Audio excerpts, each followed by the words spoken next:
All right. How are you all doing? It's the Well Bridge again, and I bring you greetings all the way from California. And on this special edition and this special episode, I don't get the opportunity to do it alone. I definitely have my partners also in the building. I do have Ademola. How are you doing today? Doing great, great, great. Awesome. It's great to be here again. Odokwe. Oh, wonderful. Thank you for being here. And I also have Adebola. How are you doing? I'm doing great. It's wonderful to be here again doing this. Wonderful. Let's go. Excellent. I see you all fired up. And to be honest, audience, you know what? We are ready for an amazing, amazing episode this day. Yes. We actually talked about couples and money the last episode, but we're taking it a top notch right now. And just like we had told you that the Wealth Bridge podcast is actually targeted to address certain ill behavioral habits that we see in our community. What should we do better now that we know better? What should we be addressing now that we have the information? What narrative needs to be changed? And you are going to see it, live and direct in this particular episode. And the topic of today's episode is financial scams targeting immigrants. Our immigrant community are so dear to our heart. These are individuals, professionals, and all the 9 years who have flown several oceans just to seek greener pasture. And our focus, of course, is in North America. But I'm going to be joining my business partners today to discuss this particular topic. Many people have been victimized in one form or the other. Others are currently being victimized as we speak right now because, again, they don't know better. But we're saying a stop has to be, put to this. Individuals need to seek the right information. And I'm not going to do this alone. I'm going to bring my partners on board so they can help to dissect this. Let's talk through this. Let's have a conversation and begin to see how can we do better? How can we do better? In no particular order, if I ask either of you, when you hear financial scams, what shape, what form does this usually come around? Either to the immigrant, or either to the non-immigrant. What shape usually does this take? Who's going to take a stab at that first? I could go first. I mean, All right, go for it, Imola. yeah. I mean, it's a wonderful topic that we're discussing today, and this topic is one that plagues, like we said, the diasporan community. And why this topic is so dear to us is probably you may have fallen prey of some of this financial scam, and most of the time, you see this in form of maybe crypto. It could be a WhatsApp chat to you saying, something's happening. Could be somebody trying to impersonate somebody, telling them they need money there. But a lot of times when you see most of all these things, my first question is always, are we asking the right question at times? Are we really financially literate? Because that's one of the things that I see that gets people hooked up into some of this kind of scam. A lot of people are not financially literate. So when you bring something to them, the first thing that comes to them is, oh wow, I'm going to make money. But you're not asking yourself, how's this money going to be made? People just want to just have this microwave approach to wealth. Because you had Uncle Joe is making money, or Auntie Jane is making money. Now, all of a sudden, you just want to make money. So most times, most of us don't do our due diligence. So in some of the ways that I see, mostly you have a lot of crypto scams. You have a lot of scams through WhatsApp where people are just trying to just impersonate. And these things, they come in different forms of shape. It's not one, it's not two. You have insurance frauds too, where people act as if they got into an accident and now they want to milk the insurance company, and you, who supposedly you're the one that hit them, now you're on the line to pay out all this money, all these fake lawsuits. So there are different scams out there. We just need to be very, very aware. We need to equip ourselves with the right financial knowledge so that we can spot some of these things. And it's not one size fits all. Anyone could be, could be a prey to some of these things. And yeah, I'll leave it at that. Thank you, Demola. Thank you, Demola. That was a good, that's really spot on, though. I hear you trying to go into those various types. I believe, again, coming from experience of what it is you probably had in time past. And these things are not all, all inclusive. There are several areas in which they could also come from. And it's important for every one of us to be aware. This is not the age of anyone coming up and saying, oh, I didn't know that exists. Or somebody coming up and saying, I didn't know that was a scam. If anything is not legal, if it is not ethical, if it is not moral, if it doesn't fall under the four walls of a regulated body, I think you should be asking more questions. And so that takes me to my next question again in form of conversation and to educate our audience. Adebola, what is your experience when it comes to this usual pattern? Demola talked about quite a few. What would you say, or what would you share? Okay. I mean, this is a very, very, very important topic because a lot of people, a lot of immigrant falls into this trap. And Demola mentioned some ways whereby people get easily trapped and scam out of their money. And the very first one, I would say, in a way, very important, is that immigration and legal status scam. It actually starts from there in a way, and an individual that is out of fear, just want to do the right thing, and you have scammers pretending to be maybe immigration officers or a lawyer, or a visa consultant, and they claim there's a problem either with your visa, with your green card, with your work permit, and all that. And they're asking you to bring money so that you don't get deported. And we need to have the right information, consult the right people. This is something that is very common. And because you're afraid of being, deported or whatever it is, falling victim or becoming, doing anything wrong, you just go ahead. You want to do whatever they're asking you to do. Another thing is employment. You're coming into a new country, you need a job right away, because without work, you can't really feed. So you want to get a job, and here comes the employment and the job offers comes. And it comes in different opportunities. They are promising you, and some will ask you to bring upfront fees before you can even get interviewed for the job. They offer fake job promising remote work that are not real. Some even offer visa sponsorship that, you're going to get a visa and high pay with little experience. Some of these things are like red flags that we have to watch out for, because a lot of immigrants falls victim to this.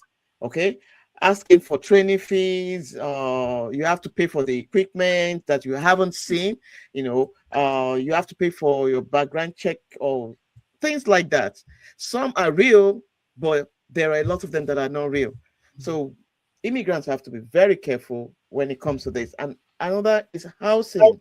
You need a place to stay. Everybody needs a place to stay. Some don't have families that they can stay with, and there are fake landlords out there. They post attractive renters online. They ask for deposit even before you even see the property. Those are some of the common signs you have to watch out for. And some say the owners are overseas. They can't, you don't even see the owner. I'm representing the owner. You can't meet the person. You can't meet them in person. You have to talk to them over the phone. So we have to be aware. We're just saying all this so that we can bring awareness to some of these scams that immigrants are liable, that they're likely to fall to. And we don't want that to happen. We've seen some of these things around, and they are still here. So we have to be very careful. We have to watch out for these red flags, and we have to seek information from the right sources. Okay, so I will stop now. So wonderful, wonderful. That was a whole lot of mouthful. I appreciate that, Debola. Thank you so much. I like the two perspective in which both of you had explained that for. And a lot of people, as we speak right now, a lot of people are actually facing or undergoing this. Yeah. And that's the reason why we're bringing it to the board. We're saying we need to start nipping things in the board. These things are real. Don't fall victim. The same way these individuals scamming people are out there, being vocal about whatever it is they're doing, right?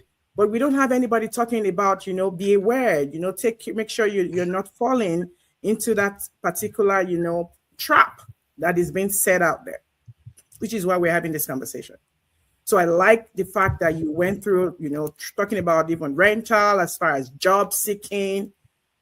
When exactly are we going to be able to pull the money together? Every immigrant that found themselves in North America today came for one singular reason. In search of what? Greener pasture. And so when they are now faced with this so-called heel behavior, their hard-earned money is being gradually taken away from them, and they are being stripped naked. What is going to become of them? And that takes me to the next question, which I would like for us to look at from an angle of not necessarily just coming in as an immigrant, but maybe now you're settled and you're trying to build wealth gradually. And opportunities have been, just out there flanging at you. And then all those opportunities are there staring at you. Many people, Debola, are falling victim of the so-called opportunities that came in disguise, the sheep clothing. But in reality, it is in wolf's clothing. And so many people have been so victimized, and they say, you know what? I have learned my lesson.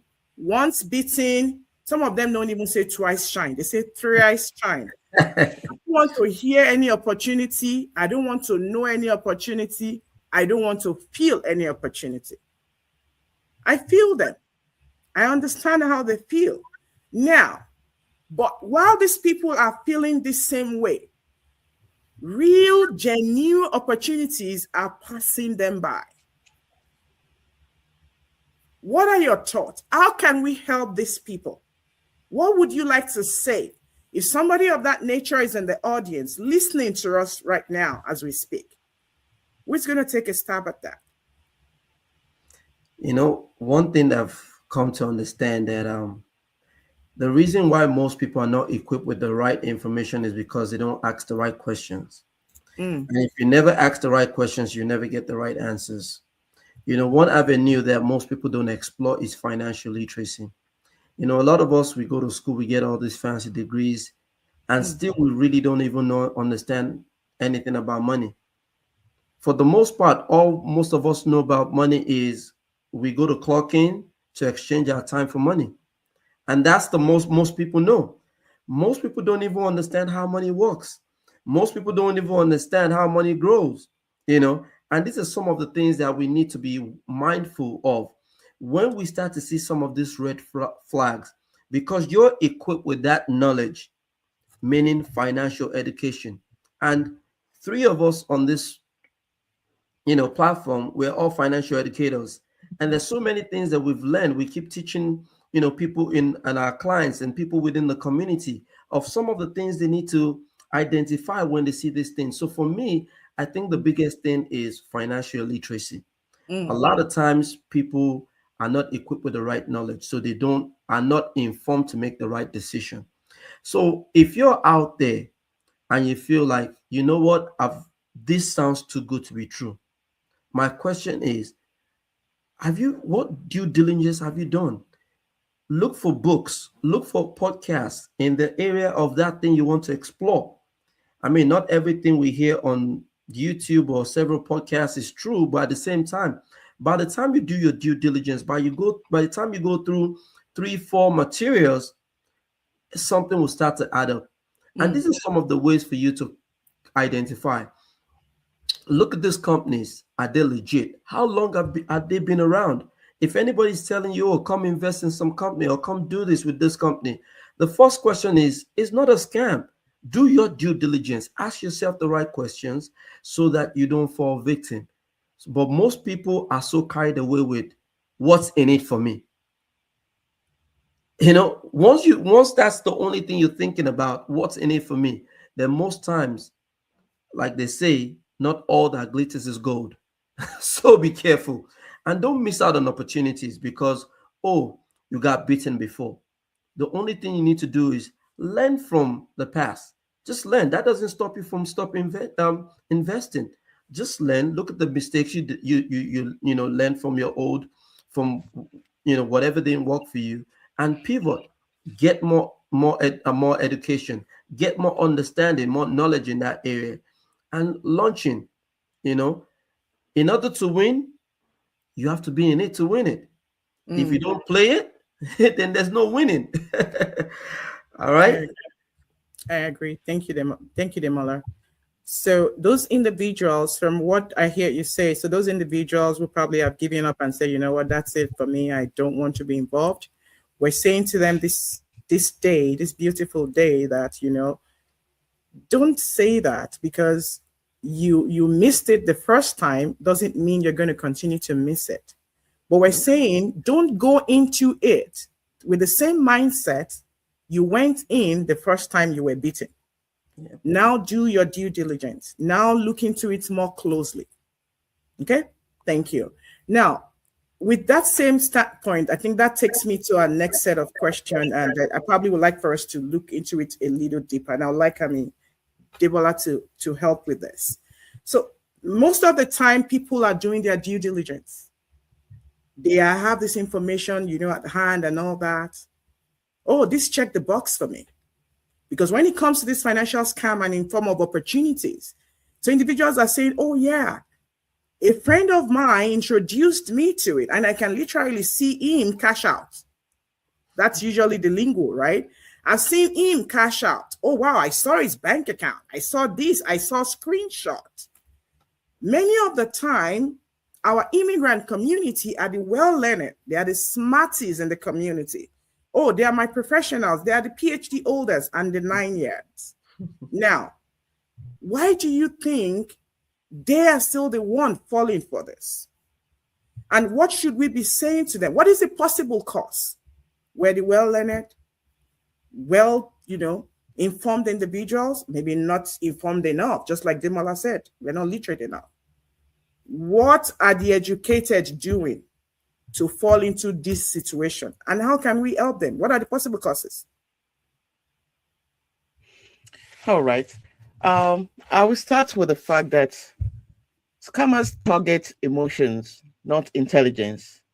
Yeah, they target the emotion, not intelligence. And they are sort of designed in a way to bypass logic, So some of our learned people, if they are not, they play on their emotions. And if you feel, oh, I'm getting this thing from somebody in an authoritative way, that maybe somebody who is who you feel, oh, should know what they are saying, even you as a learned person, you could be misled. Even highly educated people, they make fast decisions when their emotions are activated. That's one reason.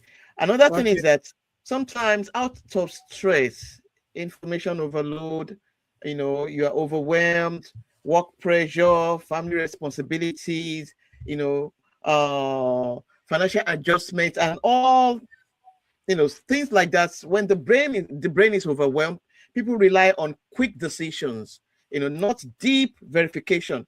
You're not taking your time to verify, oh, this thing is it, and you are just getting into it. So stress reduces. That's your skepticism. You don't take your time to verify. And this happens to even people that are smart. Even if you are smart, Social trust is another thing. And social trust, somebody, this person is of good character, and this person is honest and responsible people in the society. Some of these people are even in our immediate group, even in the church, right, in the community group, on the WhatsApp group that you are on. You believe them, you know them, you see them every day, and you just yield to. It's not because you are not smart. It's just because you believe that this person, wouldn't do this. So believing others and acting in good faith, wanting to resolve a problem quickly because, okay, this person can scam me. That also, takes, bring about somebody who I didn't know that person could fall into that kind of scam. But sometimes all these things just build up together, and you never know when it could happen to anybody. So we just have to be careful. We have to be, there's these three things that I say stop, verify, and ask. Stop when you're pressured. Verify, use official information, websites, document, things that can show you that this thing is authentic, or a contact, and ask a trusted friend or a community or a group of people or people that can actually give you, information. Adimula was talking about financial literacy. Consult people that can help you provide the information that you need. So don't forget to stop, to verify, and ask questions. Excellent. I'd like to chime in, and I really love Dewa's angle. One thing I would like to also say is, when we say people are smart or we say people are experts, it means they are just experts in that specific field of theirs.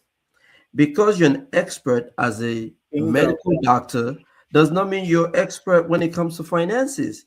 Because you're an expert when it comes to a certain career does not mean you're expert. So that's the huge misconception and the mistake that we make.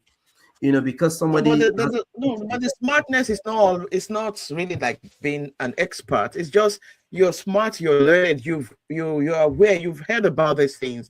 It has happened to somebody before that and you've seen it, and you fall into the same. Yeah, I've seen people they're aware of it and they still fall into it. And you know why? It's because they lack financial literacy and because they're greedy. We've not talked about the greed aspect of it. So you could be learning all you want. You could have all these fancy degrees all you want. But if you're somebody who's greedy, guess what? All that glitters is go to that person, because all they're looking for a microwave approach to making money. And every single time you're looking for a microwave approach, then that's how you fall victim of scam. Half of the time we could say, yes, some people might be naive. At times, some people are just naive. Sometimes, these scammers, they use pressure tactics. They prey on your emotions, like Debola had said. But most of all these things, like you rightly said, you have to stop, ask yourself, is this thing legit?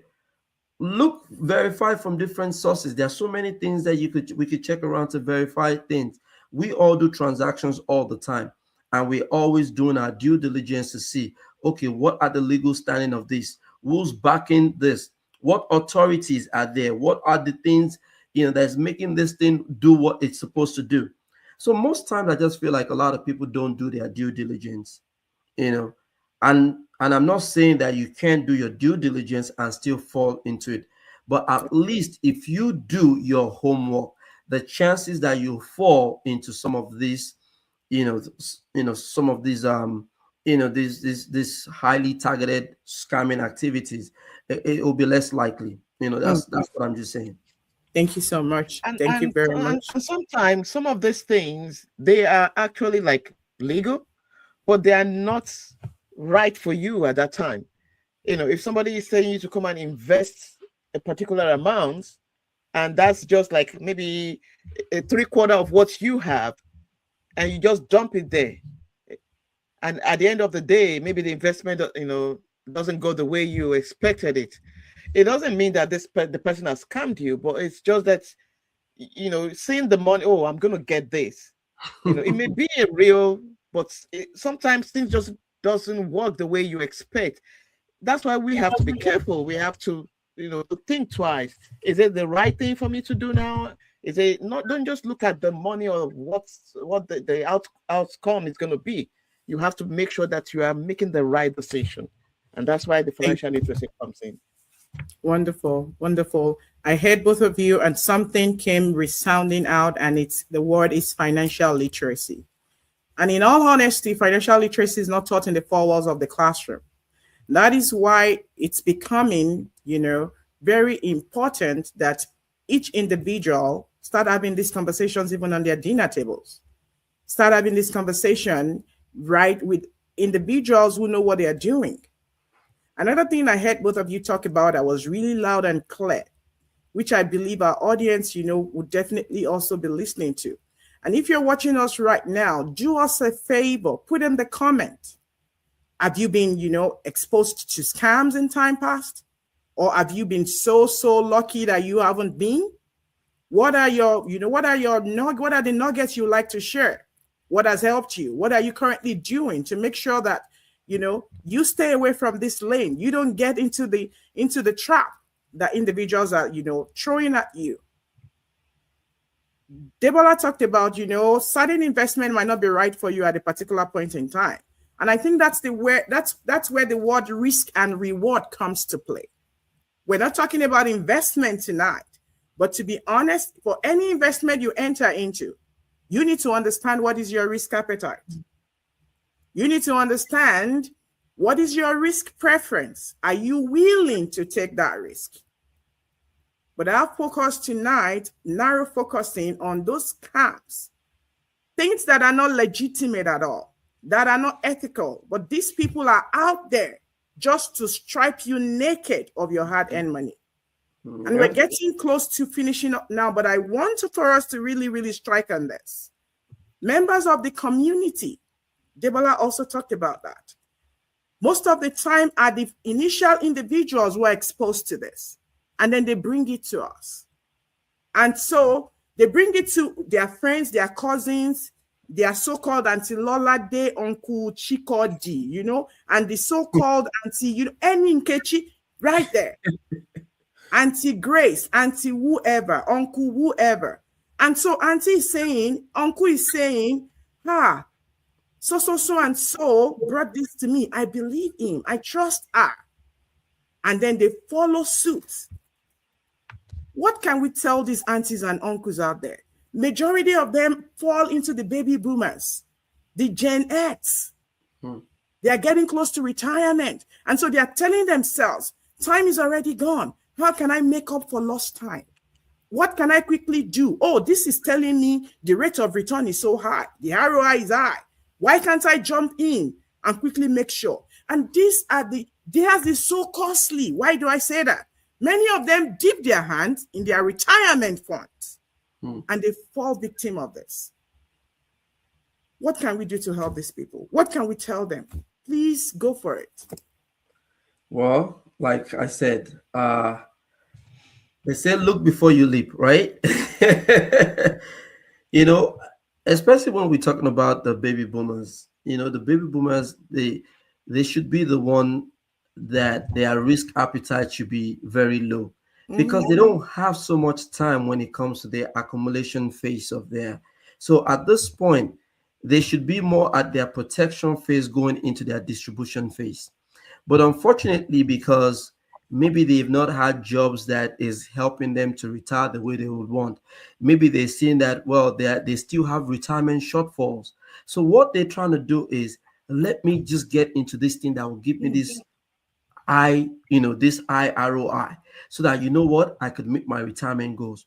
Unfortunately, there's certain vehicles that can give you the type of returns that you're looking for. And you must understand, the higher the reward, the higher the risk. So it goes back to financial literacy. You must understand how most of all these financial portfolios work. There's certain financial portfolios that you can't even dabble into at a certain age. And the certain ones you could still do at a certain age because you have the time to be able to recoup from those losses. So my question, and I go back to this, financial education is key. It cannot be overemphasized, regardless of whether you're Gen Z, baby boomer, whatever it is, because at the end of the day, we all use these financial instruments. The question is, how knowledgeable are we with these financial instruments so that they work for us instead of working against us? I'll let Debola take the last on this. I don't know if you want to add on, Debola, but we're wrapping up right now. Would you like to add on, or you just like for me to wrap up? I mean, I'm not really going to say much. Demola has really said what needs to be said. Like I said before, stop, verify, and ask. And as important as it's very important, we keep saying it. Demola mentioned it. I'm emphasizing again. Financial education is important. That is something that we need to be aware of, and we need to make sure that we get. He has said it all, and I think we can close on that. Thank you. Thank you very much. Thank you very much, Demola. Thank you very much, Debola. It's been really, really educative. I'm listening here and I'm like, wow. And I know you are there listening to us too. Please put in the comment. What have you learned from here? What really stood out to you? What do you want to share? What other topic would you like to hear from us? Stop, verify, ask the right questions. Ask questions. If that, wherever it is you're putting that money is not regulated, then you want to ask more questions. That's a red flag right there. We will hate for you to work so hard for your money and then let that money go to waste, or let just some strangers from nowhere come to take your hard-earned money from you. Okay? Until when we meet you another episode, please don't forget to subscribe, like, turn on your notification button, because you never can tell what next topic we're going to be discussing here. We've been harvesting all those comments individuals are sending us, topics they would like to listen in. You also can join in that conversation. Until when next we meet, it is bye for now. Thank you, everyone. Have a good one, everyone. Bye for now.